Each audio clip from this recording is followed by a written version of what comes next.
Assalamualaikum warahmatullahi wabarakatuh. Saya Hirs Arif dari Forum News Network. Apa kabar Anda? Semoga di akhir pekan ini Anda bisa menikmati waktunya bersantai bersama keluarga ya. Saya akan mengajak Anda untuk membahas perkembangan buzzer yang bernama Eko Kun tadi. Ini nasibnya kali ini dia benar-benar lagi apes ya. Sudah terpaksa harus minta maaf kepada Ustazah NU, Ning Imas Fatimatus Zahra, karena dia telah melakukan penghinaan. Giliran dia dengan Gubernur Jateng ini Ganjar Pranowo mengaku secara personal tidak kenal dengan Eko Kun tadi. Ini seperti pepatah sudah jatuh tertimpa tangga ya. Dan Ganjar juga mengaku bahwa dia itu tidak terlalu mengikuti kegiatan Ganjaris atau sebenarnya ini Ganjar First atau Ganjaris, tapi yang jelas ini bisa dibaca First tapi juga bisa Ganjar nomor 1 gitu yang dipimpin sekarang ini Kornasnya sebelum dia mundur ya itu adalah Eko Kun tadi. Masih untung ini Eko Kun tadi secara hukum dia tidak dituntut oleh keluarga besar pesantren Lirboyo ya. Walaupun banyak sekali kalangan dari Jamaah Nahdien atau Nahdlatul Ulama yang menginginkan agar kasusnya secara hukum itu terus berlanjut walau secara personal itu sudah minta maaf dan dimaafkan. Kalau saya melihat dari sisi Ganjar sebenarnya wajar kalau kemudian dia ingin menarik garis yang tegas terhadap Eko Kun tadi. Tapi ini kalau dia menyatakan nggak kenal ini ini yang saya kira jadi persoalan ya. Karena bagaimanapun juga ini langkah dari atau perbuatan atau kelakuan lah gitu ya tepatnya Eko Kun tadi ini jelas sangat merugikan langkah Ganjar untuk menjadi calon presiden pada tahun 2024. Sebab bagaimanapun juga NU ini sebagai ormas Islam terbesar di Indonesia, para pengikutnya itu adalah target pemilih yang harus dirangkul oleh Ganjar. Sama dengan ketika dia memenangkan Pilkada Jawa Tengah pada periode kedua, kan dia menggandeng Gus Yassin. Ini salah satu putra dari Kiai Besar NU, Mbah Maimun Zubair, dan kemudian dia bisa kembali menjadi gubernur Jawa Tengah periode yang kedua. Posisi Eko Kun tadi sebagai ketua umum Kornas Ganjaris ini mau tidak mau menjadikan Ganjar itu bakal langsung terkena getahnya. Padahal hubungan Ganjar dengan Rifkil Muslim ini suami dari Ning Imas itu cukup dekat. Karena itu Ganjar itu sampai harus perlu membuat keterangan tertulis bagaimana hubungan dia dengan Eko Kun tadi ini. Kalau dengan Mas Eko ya, saya tahu sebatas pegiat medsos, tapi tapi aktivitas Mas Eko sebagai ketua relawan Ganjaris saya tidak pernah mengikuti dan tidak ada hubungan apapun. Ini penting dicatat ya, dia menyatakan tidak ada hubungan apapun. Saya juga tidak pernah terlibat dalam pendirian relawan apapun termasuk Ganjaris. Itu keterangan tertulis dari Ganjar Pranowo. Pernyataan Ganjar ini jelas sangat memukul secara telak ya Eko Kun tadi. Tetapi sekarang jadi korbannya saya kira bukan hanya Eko Kun tadi, tapi juga relawan Ganjaris dan juga relawan-relawan Ganjar lainnya yang sekarang ini sudah tersebar di seluruh Indonesia. Ingat ya, Ganjar tadi menyatakan bahwa dia tidak punya hubungan apapun dengan relawan Ganjaris dan juga dia dengan relawan-relawan lainnya. Dia tidak tahu menaulah soal ini gitu kira-kira yang mau ditegaskan oleh Ganjar Pranowo. Kalau gitu mereka ini kan seperti orang yang orang yang bercinta tapi bertepuk sebelah tangan dong para relawan Ganjaris ini. Ganjar itu dengan sikapnya itu dinilai sebagai pemimpin yang tidak loyal terhadap para pendukungnya. Jadi bukan hanya Eko Kun tadi yang dikecam, ini banyak sekali pengamat itu yang mengecam pernyataan Ganjar Pranowo ya. Jadi harusnya tidak boleh seperti itu ketika dia terjadi apa-apa yang merugikan dia. Ganjar ini kemudian terkesan dengan mudah mengingkari dan meninggalkannya. Ada yang menyebutnya sebagai tinggal gelanggang colong pelayu. Walaupun mungkin nggak terlalu tepat kan ya kalau disebut sebagai tinggal gelanggang colong pelayu. Tapi ini dia mendinai lah. Ini kayak sikap dari intelijen gitu ketika terjadi ada agen-agennya tertangkap dia tidak mengakui, mendinai. Tapi kalau intelijen kan tidak mengkonfirmasi dan tidak mendinai. Kalau ini dia mengkonfirmasi bahwa dia tidak kenal dan kedua dia mendinai bahwa dia tidak mendirikan, dia bukan Ganjaris itu bukan bagian dari tim yang dia bentuk gitu. Sikap ini ya, sikap Ganjar ini dinilai sebagai karakter yang tidak baik ya bagi seorang pemimpin, seorang calon pemimpin. Dia terkesan Ganjar ini mau enaknya saja. Ketika tidak ada yang enak, dia kabur duluan. Meninggalkan para pendukungnya itu menghadapi risiko sendirian. Ini sekarang Eko tadi dibiarkan babak belur sendirian dan Ganjar tegas menarik garis, gue kagak kenal dan Ganjaris itu bukan bagian dari relawan yang dia bentuk. Harusnya kan Ganjar ini secara gentleman mengakui saja bahwa benar dia kenal Eko, benar Eko Kuntadi adalah ketua relawannya, tapi dia bisa menegaskan bahwa perbuatan Eko itu salah, tidak boleh dilakukan oleh Ganjaris maupun relawan lainnya. Ini kan lebih gentle gitu ya. Apalagi kalau dia nambahkan misalnya garis politik Ganjar itu adalah bersahabat dengan semua elemen dan menjaga keutuhan bangsa. Tidak memproduksi narasi pembelahan. Ini kan karena yang dilakukan Eko Kuntadi dan para buzzer ini kan selalu memproduksi narasi pembelahan. Dan orang kemudian memang mengkait-kaitkan dia nanti kalau Ganjar itu jadi presiden, nggak lebih lah seperti yang terjadi pada masa Pak Jokowi ini, pembelahan antar elemen bangsa itu terjadi sangat dalam gitu ya. Nah ini harusnya mestinya Ganjar mendeklar semacam itu, bukan kemudian dia menyatakan bahwa tidak kenal, kemudian Ganjaris maupun relawannya itu bukan dia yang membentuk. Gitu. Harusnya akui saja dan kemudian atas nama pribadi Ganjar juga minta maaf dan memastikan hal serupa tidak terulang. Itu kan akan lebih gentle ya. Kalau ini dia menyatakan tidak kenal atau mengaku hanya mengenalnya sebagai pegiat medsos, ini kan sama aja lah ya. Aja gue tahu lah tapi nggak terlalu kenal, kira-kira gitulah.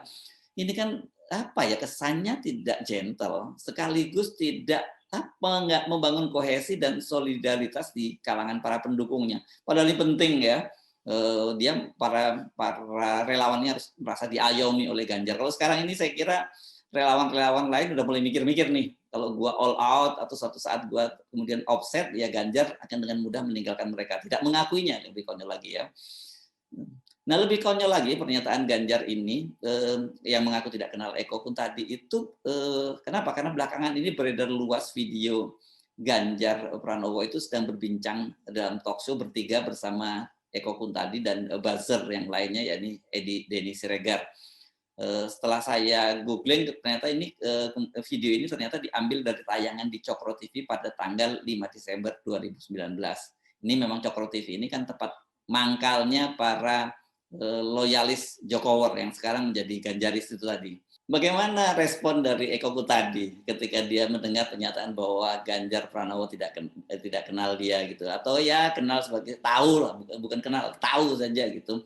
Dia melalui cuitannya di akun Twitternya itu pada hari Sabtu kemarin dia menyatakan, saya kenal Pak Ganjar, tapi sepertinya Pak Ganjar ya nggak kenal saya secara pribadi. Ini apa sebenarnya?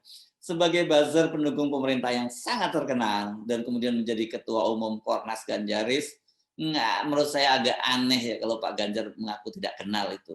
Padahal seperti saya sebut tadi di Ganjaris itu, di Cokro TV itu berhimpun sejumlah buzzer top pendukung Pak Jokowi yang sekarang mengalihkan dukungannya kepada Ganjar Pranowo atau yang sering disebut sebagai Little Jokowi.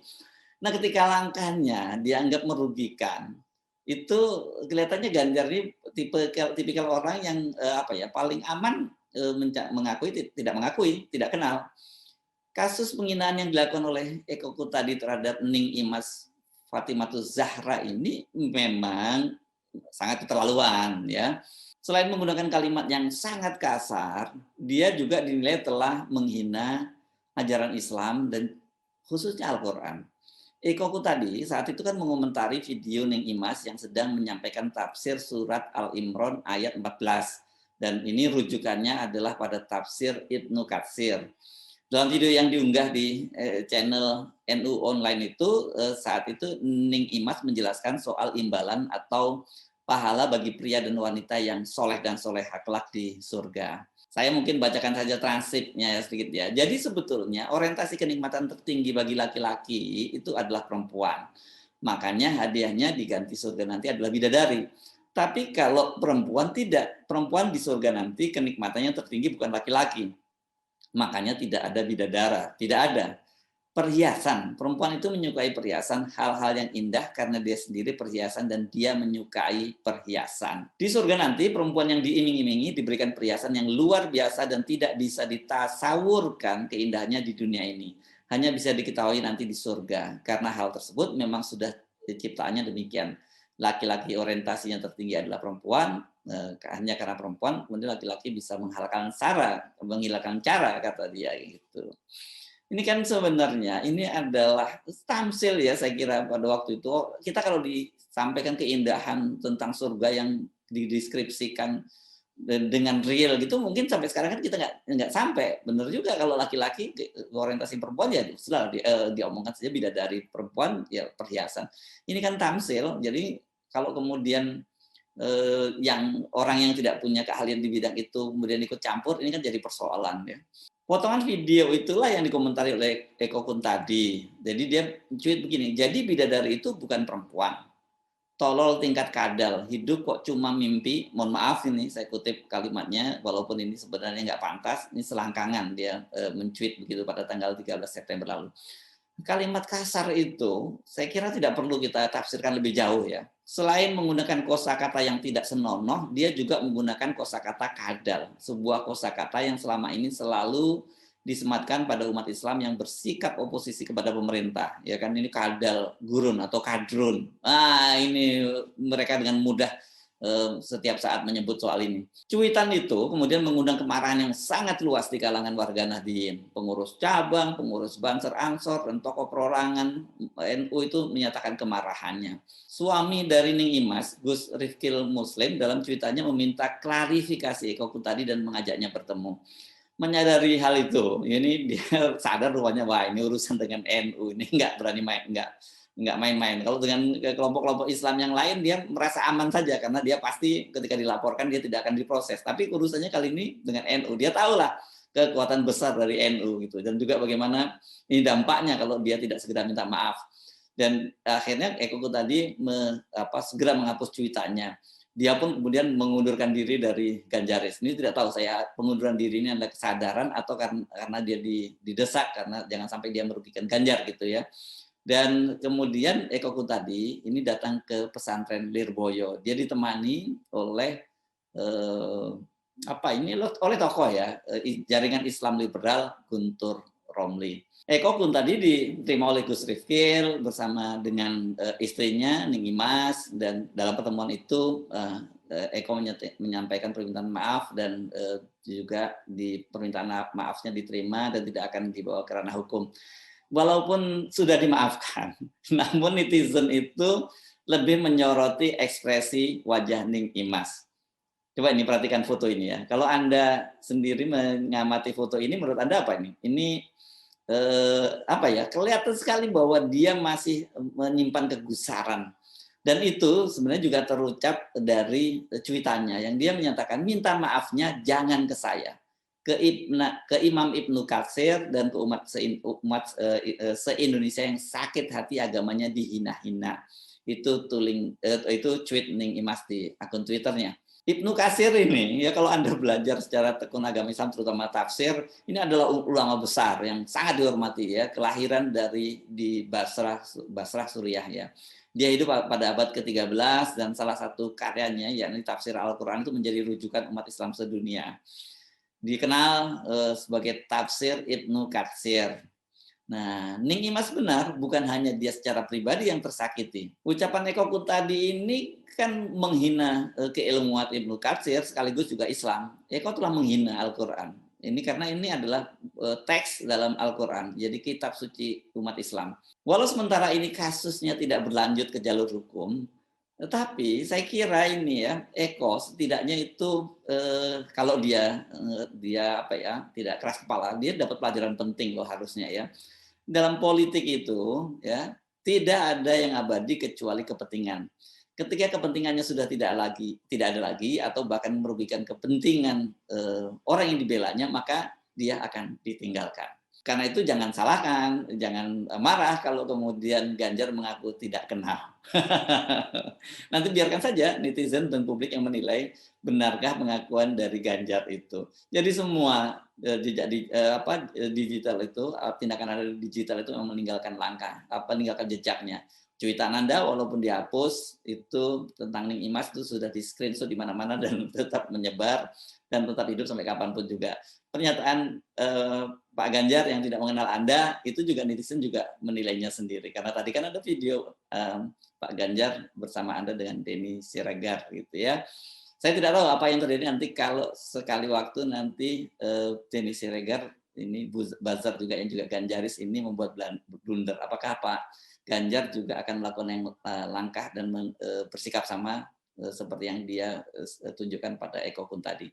Saya Haris Munarif dari Forum News Network. Sampai jumpa lagi. Selamat menikmati akhir pekan yang tersisa. Wassalamualaikum warahmatullahi wabarakatuh.